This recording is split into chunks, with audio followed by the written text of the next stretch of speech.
Donc, on va, on va reprendre. Donc, on va passer à la partie, c'est-à-dire on va ajouter la diode sur les circuits. Donc, on va encore retrouver les circuits avec les différents théorèmes et tout ça. Mais maintenant, on va voir ce que c'est que la diode pour l'ajouter dans les circuits. On va traiter donc les circuits avec des diodes.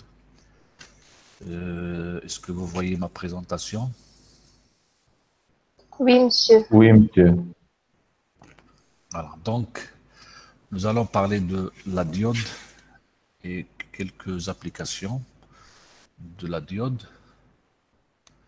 Alors la diode, comme vous le savez, c'est un composant qui laisse passer le courant dans un seul sens. C'est-à-dire s'il est alimenté de telle sorte que le courant vienne de l'anode vers la cathode, donc souvent ça c'est l'anode et ça c'est la cathode, et on représente la diode par ce symbole. Donc le courant il passe toujours dans ce sens, il ne passe jamais dans l'autre sens. Si on fait une polarisation plus grande de ce côté que de ce côté, le courant va tendre d'aller dans ce sens, mais il ne peut pas. Donc la diode le bloque. Donc c'est un composant qui bloque le courant dans un sens et ne le laisse passer que dans un seul sens. Donc si on applique une tension VD au moins de la diode suffisante pour avoir un courant, il sera donc positif dans ce sens. Donc la diode passante correspond à un courant positif dans ce sens, ou bien la diode est bloquée et dans ce cas I égale 0. Donc la diode elle a deux états, soit bloquée, soit passante. Donc dans un circuit, il faut savoir dans quel état elle est. Est-ce qu'elle est bloquée, comme ça on la remplace par un circuit ouvert, ou bien est-ce qu'elle est passante, à ce moment-là on la remplace par un petit schéma équivalent que nous allons voir. Euh, une petite analogie mécanique pour comprendre un peu le fonctionnement. Alors si on prend un clapet, ici par exemple vous avez donc un clapet qui est formé par un ressort, une petite bille et une ouverture. Donc ça c'est, on suppose que c'est un tube ou un tuyau qui laisse passer un liquide, de l'eau par exemple. Donc si on fait une pression de ce côté plus importante que de ce côté, ou bien si on a une altitude élevée par rapport ici, donc l'eau va circuler dans ce sens. Donc, lorsque l'eau essaie de circuler dans ce sens, elle pousse la bille, donc elle ouvre donc le chemin ici, et donc le clapet laisse le courant circuler, et donc on va dire que il est dans un état passant. Si maintenant on fait une pression plus importante de ce côté et moins de ce côté, ou bien si on inverse, c'est-à-dire on met ce côté-là et le côté ici, donc la hauteur sera dans l'autre sens, c'est-à-dire si on essaie de faire passer un courant d'eau dans ce sens, alors qu'est-ce qui se passe? Il va pousser la bille, il va fermer l'ouverture ici, et donc l'eau ne peut pas circuler, et donc le clapet sera fermé. Donc le clapet s'ouvre ou se ferme selon le sens du courant. Donc ici, on a un courant, donc tout se passe comme s'il n'y avait rien, comme si c'était ouvert, alors qu'ici, il n'y a pas de courant, donc ça, le courant ne circule pas. Donc, on a un clapet fermé. La même chose avec la diode. Si le courant vient dans ce sens, il passe. La diode devient passante, c'est un circuit fermé. Si le courant tente de venir par là, il ne passera pas, et donc la diode se comporte comme un circuit ouvert, et donc elle bloque le courant. Voilà. Alors, donc, cette schématisation un peu mécanique, ça nous permet de comprendre, mais bien sûr, la diode se ferme et s'ouvre de manière électronique. C'est pas mécanique, il n'y a rien qui se déplace, il n'y a rien qui change, qui bouge dans le composant, c'est juste le comportement des électrons dans la matière avec certaines barrières dues à un champ potentiel, un champ électrique et un potentiel électrique qui fait qu'il y a une barrière de potentiel, donc il faut la franchir pour qu'elle devienne passante, sinon elle bloque le courant. Donc, donc la diode, on va la prendre comme symbole. Donc si la tension en bord de la diode est U, elle sera parcourue par un courant I tel que, c'est-à-dire tel que si I est négative, on va avoir le courant presque zéro.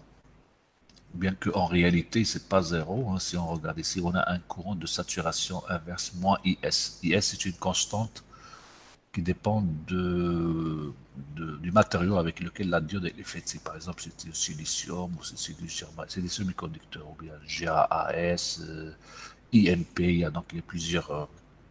a plusieurs types de semi-conducteurs. Donc selon la matière utilisée dans cette diode, on a une certaine valeur. Mais en tout cas, c'est un courant très très faible, l'ordre c'est très faible en micro, même pas. Donc ce qui fait qu'on a le droit de le considérer zéro. Donc si la tension U est négative, on a une tension zéro. Ensuite, si elle est positive, on commence à avoir quelque chose qui ressemble à cette expression, c'est-à-dire que I prend cette forme, égale IS. IS, c'est le courant de saturation inverse, c'est le même qu'on a ici. Ici, c'est moins IS, ici, c'est plus IS. Multiplié par l'exponentielle de Q fois V. Alors, V, c'est la tension ici, c'est U, hein, c'est ce qu'on appelle U. V, c'est la même chose. Donc, la tension aux bornes de la diode. D'accord?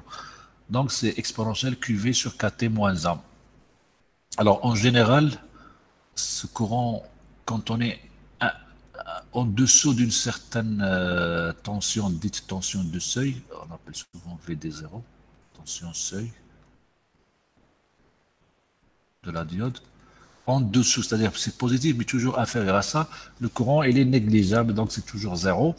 Et puis, à partir d'un certain moment, le courant commence à augmenter, mais comme ça augmente exponentiellement avec V, donc ça augmente très vite. Donc, on a exponentielle QV sur KT moins 1, mais rapidement, le moins 1 devient négligeable. C'est pour ça que souvent, vous trouvez que lorsque la 2D est passante, nous avons I égale IS exponentielle Q fois V sur KT. C'est-à-dire le A, on le néglige. C'est-à-dire le A, il est significatif dans cette région, mais rapidement, le courant commence à augmenter très vite, et donc le moins 1, c'est-à-dire que cette quantité devient très grande devant A, et donc le A il devient négligeable. Donc ça fait que finalement c'est une exponentielle, d'accord? Donc c'est une forme exponentielle. Alors si on agrandit un peu autour de 0, on a à peu près ça.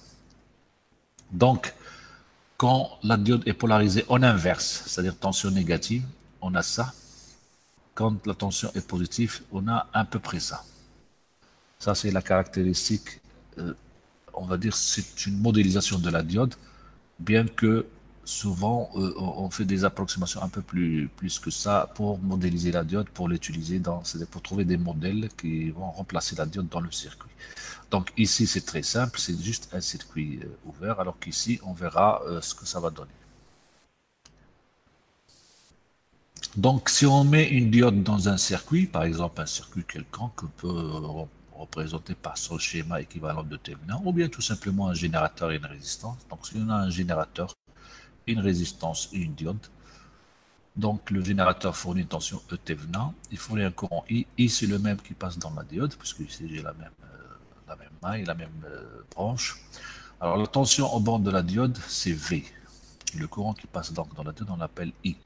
Donc si on regarde I en fonction de V, alors on a deux choses. Alors on a la caractéristique d'une diode, c'est ça, I de V, mais en même temps ici, donc c'est-à-dire j'ai la caractéristique ici, mais en même temps j'ai la relation entre I et V que je peux calculer à partir de cette maille, ce qui me donne ça. Donc nous avons deux formules pour I en fonction de V. Une, elle est imposée par la diode, par la caractéristique, c'est une propriété de la diode. La diode veut que les choses soient comme ça. Donc la relation entre I et V obéit à cette loi, donc cette relation. Donc c'est-à-dire que le point, si je prends un point de fonctionnement qui correspond à une valeur I0 et V0 de IV, il sera forcément quelque part sur cette caractéristique. Donc, je ne peux pas l'avoir ici. Je ne peux jamais avoir, par exemple, plus 3 volts si la tension seuil de la diode est 0,7 volts. Donc on ne peut pas avoir 3 volts, 4 volts. Donc je n'aurai jamais des points ici. Mais tout le point que je peux avoir se trouve ici. Donc, elle obéit à cette loi. Et en même temps, puisque j'ai une maille ici, donc j'ai E Thévenin moins R Thévenin fois I est égal à V. Donc j'ai cette relation. Alors cette relation, ça me donne aussi I en fonction de V. Si je la trace, ça donne cette droite en bleu ici. D'accord, c'est une pente. Donc I est égal à V moins E. Alors I est égal à E Thévenin moins V sur R Thévenin. Donc c'est I égale moins 1 sur R Thévenin fois V plus une constante. Alors j'ai une pente négative, donc c'est ça qui donne que la droite, elle descend. Et puis la pente, c'est donc 1 sur RT20. La pente ici, c'est 1 sur RT20. Donc, ça aussi, c'est une. C'est-à-dire, le circuit impose cette loi. Donc, le circuit impose cette loi, la caractéristique de la diode impose cette loi. Donc, forcément, le point de fonctionnement, il appartient à ça, et elle appartient à ça, donc il se trouve forcément ici.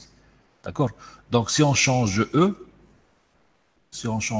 donc on va avoir des courants un peu plus forts, donc on va avoir une autre droite, donc le point de fonctionnement va se trouver ici.